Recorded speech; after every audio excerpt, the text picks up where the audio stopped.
Hujambo mpenzi mtazamaji, natumai ubuheri wa afya na karibu katika taarifa zetu za sasa katika nyanja za kisiasa, ambapo wanajeshi wa Uganda wameweza kupingwa vikali kuwepo nchini Tanzania.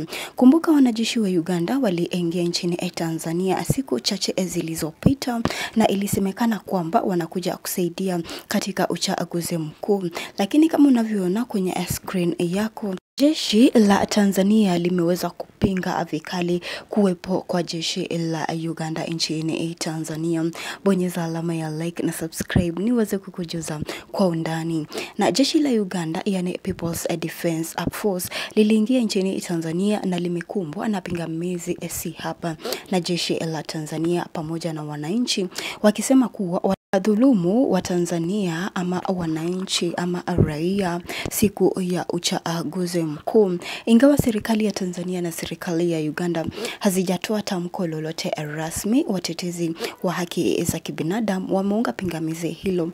Jeshi la ulinzi la wananchi wa Tanzania, yani JWTZ, limetoa tamko rasmi likisema inafuatilia kwa karibu hali ya usalama nchini katika kipindi hiki cha uchaguzi mkuu.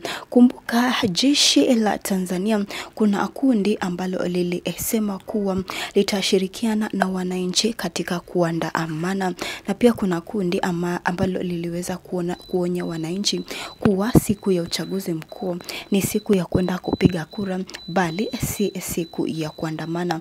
Na JWTZ ilitoa taarifa ikionya ya michanganyiko ya jeshi katika siasa, na wakionya wananchi wasitegemee taarifa zisizo rasmi haswa kwenye mitandao ya kijamii. Lakini tungependa kusikia kutoka kwako, tueleze maoni yako kuhusiana na hizi hitilafu katika jeshi, ambapo kuna kundi ambalo limesema litaungana na wananchi katika kuandamana siku ya uchaguzi mkuu, na pia kuna kundi ambalo limeonya wananchi wasiweze kuandamana bali waandamane kwenda kupiga kura. Tungependa kusikia kutoka kwako. Kumbuka jeshi kikatiba hawaruhusiwi kushiriki katika maandamano kwa kuwa itavuruga misingi ya demokrasia, kwani wanajeshi wanapaswa kulinda na si kushiriki katika mapambano ya kisiasa. Pia italeta kuvunjika kwa imani ya wananchi kwa jeshi, kwa kuwa wananchi watakuwa wanaona kama wanajeshi hawajui kazi yao ama hawafanyi kazi yao kihalali.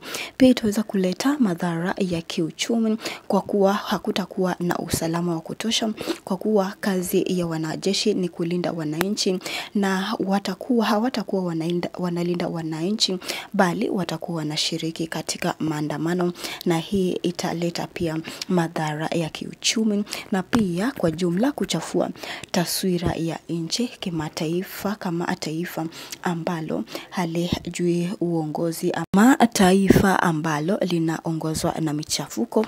Pia itaweza kuleta vurugu ama kuvurugwa kwa nidhamu ndani ya jeshi.